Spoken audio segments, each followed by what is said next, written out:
Hello everyone! It's finally October, officially Halloween time. And what's a better way to celebrate this spooky season than designing a Halloween-themed magical girl team? So today we're going to take some of the classic monsters and design magical girls and magical guys based on them. Also, I haven't named these characters yet, so feel free to suggest names for them in the comments. However, I should point out that this time I can't promise names commented will become these characters' canon names. And without further ado, let's get to it. Let's start with the leader of the team, our Frankenstein girl. When turning Frankenstein into a magical girl, I thought she should be a representation of both Frankenstein and his monster. So I wanted her to wear a doctor's coat to represent the real Frankenstein, because contrary to popular belief, Frankenstein is the doctor, not the monster. And then the rest would be themed around stitches and patchwork to reference the monster. Her main shape is an X, so this shape is visible in various parts of her design. For example, her hair clip, her inner sleeves, the buttons on her coat, and on her boots. She also has a lot of stitches in general. Her face is stitched together. She would have a much wider smile, but her mouth corners are also stitched together. I feel like this can lead to some fun, unsettling expressions. I haven't explored that yet, but I'm looking forward to it. Because my magical girl story happens in space, sorta, she still fits right in, despite her unnatural skin color. So in my mind, at least when it comes to skin colors, anything goes, though most magical guardians I've designed have natural skin colors, even in this video. I gave her a fluffy patchwork skirt to keep with the theme. She also has a very long and shaggy hair that has a white streak as a reference to the iconic Bride of Frankenstein. And finally, my favorite design detail are her eyes, where I shaped the pupils as X's so it looks like her eyes are buttons. This time I've also decided to draw my characters with their weapon, a bit to challenge myself to finally design some cool props, but also because I feel like I could come up with some really cool and dynamic poses for them, which I think I was right. Her weapon is a pair of giant scissors. She can fight with them in their original form, but she can, and she usually does, split the scissors and uses them as two blades. I feel like I should disclose that this team, when it comes to the characters' ages, is the oldest team I've designed thus far. They are all in their late 20s. When it comes to her personality, she is very strict, very calculated and cold. But I also think she cares deeply for her team and is loyal to a fault. In battle, she is the type of leader that isn't afraid to strategically retreat if the battle isn't going according to plan.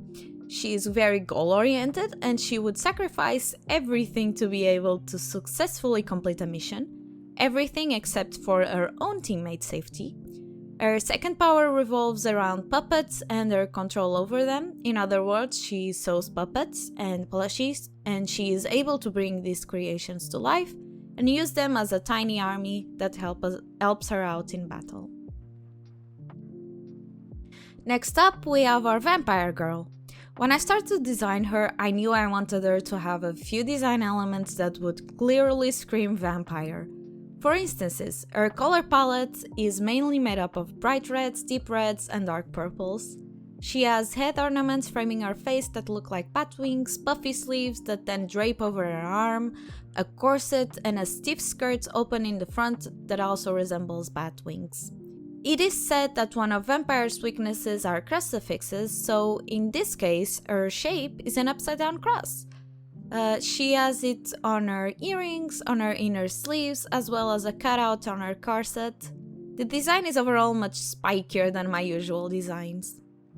She's the loose cannon of the team. She's terrible at following orders, she's incredibly impulsive and self-destructive by nature.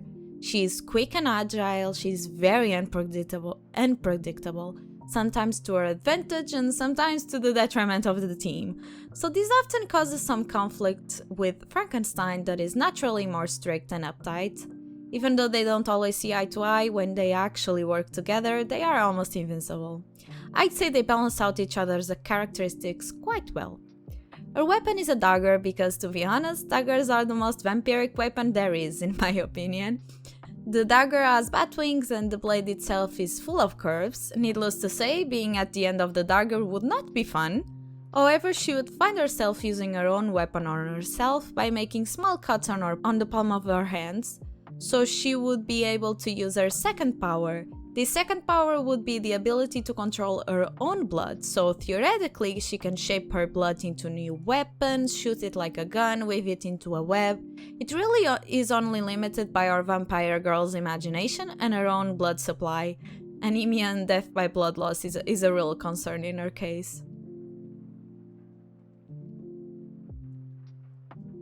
Our next character is a male guardian based on the classic mummy. There is a reason why I chose a mummy specifically, and that is the fact that when I was a kid I was super afraid of mummies.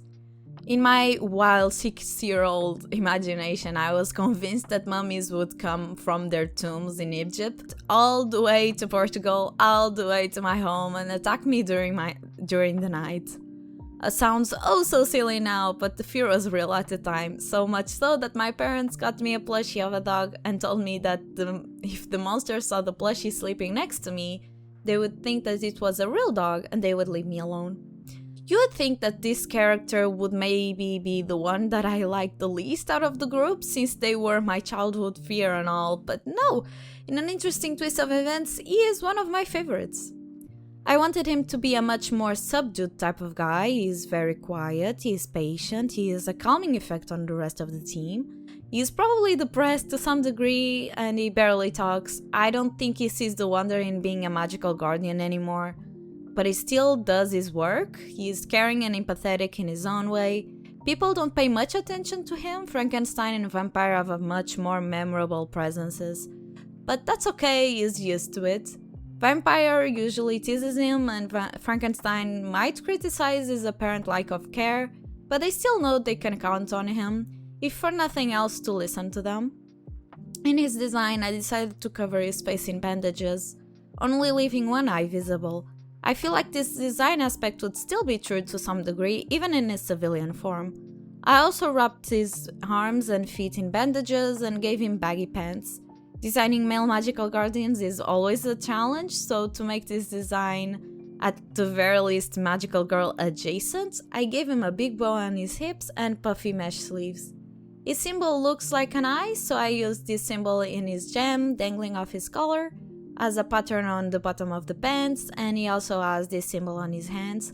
Unfortunately, you can't see those because of his pose, but they're there. He has a curved blade that kinda looks like an eka, hope I'm pronouncing it right, and his power is a bit like Mami's ribbon magic from Madoka Magica, but instead of ribbons, it's bandages, and those bandages can have a secondary function, that of healing whoever is wrapped in them. And finally, our last guardian is based on the werewolf. When translating the werewolf into a magical guardian design, I decided to make him a lot larger than the other characters in this lineup, much taller and much bulkier. I'm going to be honest, it was the hardest one to design. Designing male magical guardians is always challenging, like I said before, but this one was especially hard. I think it's because werewolf isn't as strong of a theme compared to the others. I gave him wolf ears and a long ponytail, a thick coat and boots. In his case, I could have given him a moon symbol, but the symbol already belongs to the main character Lily, so I had to choose something else. I ended up going with the circle because it can kinda relate to the full moon. However, I used this as cutouts in his outfit, such as the holes in his cuffs, the cutout in his inner sleeves, and of course the big opening he has on his jacket that brings some visual flair that this design definitely needed. He is a tougher person, he acts more than he talks. He might be bad at communicating, but he is exceptional at following orders, executing them perfectly and efficiently. The aesthetics of the way he does things aren't that important, he despises theatrics. He's direct and straight to the point. He is the type of guy where if he hates you or finds you annoying, you can tell just by the way he carries himself or looks at you. But when he likes you, you've got a friend for life. This one is fiercely loyal. He respects Frankenstein and follows her commands perfectly. He also tends to accompany Vampire in some of her quote-unquote solo missions, so she doesn't get into more trouble than it's needed and gets along really well with Mommy. They are men of few words and they respect that about each other. When it comes to his power, I think he would have an incredible sense of smell. This would allow him to tell how many enemies there are, how close they are, and what is their mood. He especially loves the scent of fear in his enemies. And for his weapon, I could have given him a blade to match the other members of the team, but I ended up giving him a double-barrel shotgun, or maybe it's just a long gun, I don't know. I'm not a gun expert, and I gave him a gun because I thought it would fit more with his personality. And with that, we get to the end of the video. Thank you so much for watching. If you liked the video, consider leaving a like and subscribe. And until next time, bye!